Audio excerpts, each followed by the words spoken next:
Koniec sporu o OZE zombie jest na horyzoncie. Hiszpania chce wydłużyć życie reaktorów jądrowych. Implozja naftowa przenosi się do budżetu Rosji, której grozi wyczerpanie funduszu węglowodorowego. Jest 26 lutego 2026 roku, nazywam się Wojciech Jakubik, a to jest codzienny przegląd informacji sektora energetycznego i paliwowego Energy Drink. Zapraszam.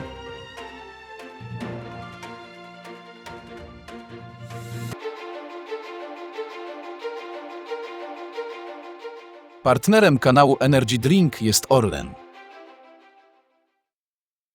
Zaczynamy jak zawsze od informacji dnia. Implozja naftowa przenosi się do budżetu Rosji. Spadek cen ropy naftowej i sankcje powodują, że węglowodorowy Fundusz Bogactwa Narodowego Rosji pustoszeje. Budżet jest zagrożony i przyznaje to nawet rosyjski minister. Kryzys budżetowy Rosji wynika z sankcji oraz spadającej ceny ropy. Będzie wywierał presję na Kreml, który nie chce nadal ustąpić na Ukrainie. Pomoże mu jednak ratowanie budżetu kosztem społeczeństwa rosyjskiego i dalsze przestawianie gospodarki na tryb wojenny. Ropa z Rosji jest sprzedawana poniżej $59 zapisanych w budżecie na 2026 rok jako punkt odniesienia. Fundusz gromadzi nadwyżki budżetowe w okresie, kiedy cena jest wyższa i uzupełnia niedobory, gdy jest niższa. Tymczasem przychody rosyjskie ze sprzedaży gazu i ropy spadły w 2025 roku o 24%. Deficyt publiczny może przekroczyć nawet 3 razy planowane 1,6% produktu krajowego brutto w 2026 roku. Istnieje istotne prawdopodobieństwo, że tak będzie, jeżeli ropa pozostanie tania. Minister finansów Rosji Anton Siluanow przyznał, że ta sytuacja może skłonić rząd do obniżki ceny, od której środki funduszu nie są uzupełniane. Istnieje ryzyko, że w innym wypadku fundusz wyczerpie się do końca roku. Możliwe, że biorąc pod uwagę uwarunkowania zewnętrzne, wskaźniki mogą ulec nieznacznej korekcie, nieznacznej zmianie, przyznał Siluanow w rozmowie z dziennikarzami. Jednakże obniżka tego pułapu oznacza według analityków cytowanych przez Reutera konieczność cięć wydatków. Każda obniżka o $1 oznacza spadek wydatków o 0,6% PKB i konieczność zakupu walut zagranicznych. Z kolei sprzedaż rezerw zagranicznych walut podniosła cenę rubla, a co za tym idzie, podwyższyła koszty finansowania wydatków publicznych oraz obniżyła przychody z działalności rozliczanej w obcych walutach. Analiza ta zakłada oczywiście, że Rosjanie nie zdecydują się na upłynnienie całości rezerw zgromadzonych w swym funduszu węglowodorowym. Istnieje mała szansa, że postawieni pod ścianą zdecydują się jednak je wyczerpać. Rząd rosyjski miał już omawiać z Bankiem Centralnym Rosji różne scenariusze działania w celu uzupełnienia luk w budżecie. Jeden ze sposobów to wyprzedaż kruszców, jak złoto. Takie rozwiązania są już testowane. Rosjanie sprzedali w styczniu 300 000 uncji złota i zarobili na tym około $1,4 miliardy. Powodem są rekordowe ceny tego aktywa wynikające z niepewności geopolitycznej. Warto dla porównania wskazać, że deficyt budżetowy Rosji sięgnął $72 miliardów w 2025 roku. Według Bloomberga Rosjanie mogą być zmuszeni do rewizji prognozy wzrostu produktu krajowego brutto z obecnych 1,3% od 0,7 do 1% w 2026 roku. Źródła agencji przekonują, że obecne założenia są nierealistyczne. Powód to spadek cen ropy, która pomimo niepewności w sprawie możliwego ataku USA na Iran utrzymuje się w 2026 roku w okolicach $70–72 za baryłkę. Prognozy na 2026 rok mówią o przedziale $55–65. Należy przypomnieć, że budżet rosyjski cierpi także przez sankcje, które powodują, że przeceny przy sprzedaży ropy rosyjskiej sięgają nawet $30 na baryłce, co oznacza, że przychody z tego tytułu są jeszcze niższe niż sugerowałby to sam spadek wartości baryłki.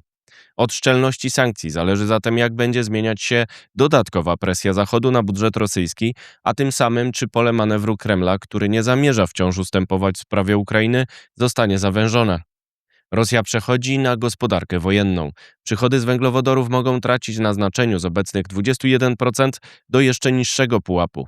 Państwo finansuje się przez inflację oraz wewnętrzny drenaż kapitału. Minister finansów może celowo kreślić tak czarny scenariusz, aby szykować kolejne podwyżki podatków także na wypadek pojawienia się nowych sankcji Zachodu. Skoro wojna jest priorytetem Kremla, to budżet musi cierpieć dalej, a razem z nim obywatele. Będzie tak przy założeniu, że ropa pozostanie tania. Nowy kryzys na Bliskim Wschodzie może podnieść jej wartość i paradoksalnie pomóc Rosji, która straciłaby generalnie na osłabieniu swego sojusznika, czyli Iranu. Czas na pozostałe wieści, na początek z Polski. Zmiany w Orlenie.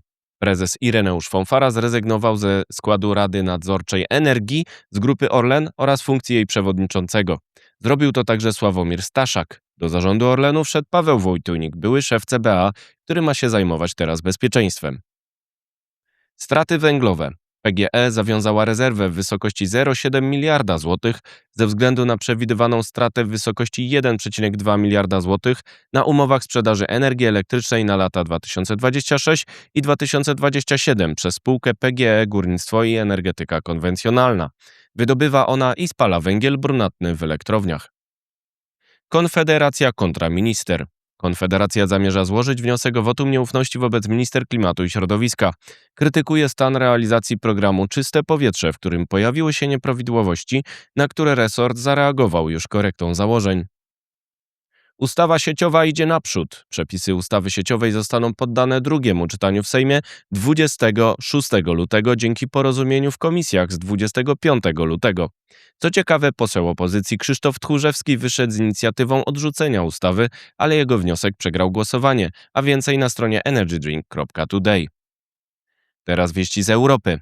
Miliardy na sieci. Niemiecki E.ON chce wydać do 48 miliardów euro na rozwój sieci elektroenergetycznych do 2030 roku. Jeden z kierunków inwestycji to ochrona infrastruktury. W styczniu doszło do blackoutu części Berlina po ataku terrorystycznym na linię wysokiego napięcia.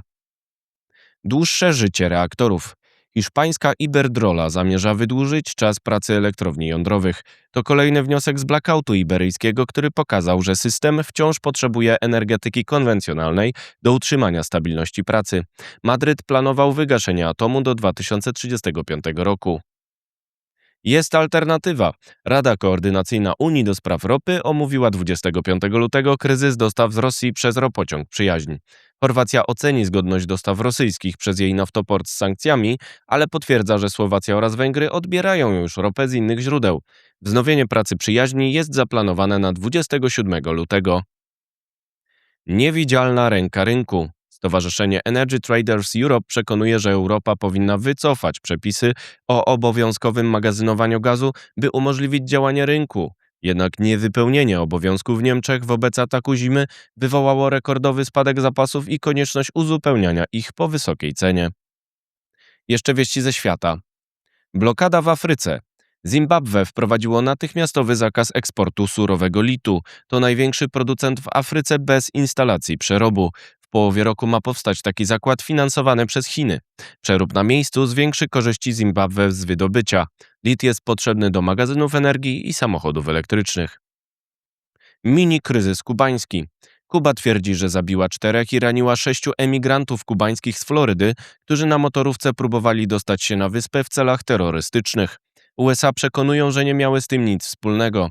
Trwa blokada ropy z Wenezueli. Ameryka dopuszcza dostawy do sektora prywatnego, niezwiązanego z władzami komunistycznymi. Na głód energii. Amazon, Google, Meta, Microsoft, xAI, Oracle i OpenAI mają podpisać porozumienie z administracją USA o tym, że będą same budować źródła energii dla swych centrów danych, aby wzrost popytu nie podniósł cen energii podatnikom.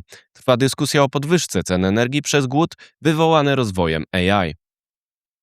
Incydent arabski. Saudi Aramco musi zatrzymać eksport LPG na kilka tygodni przez incydent w porcie gazowym, który polegał na uszkodzeniu infrastruktury. Powodem mogła być ekstremalna pogoda tej zimy, ale trwają spekulacje na temat możliwości sabotażu w związku z rosnącym napięciem wokół Iranu. To wszystko w materiale przygotowanym dzisiaj, następne oczywiście już jutro, więc zapraszam Państwa serdecznie. Do zobaczenia, do usłyszenia.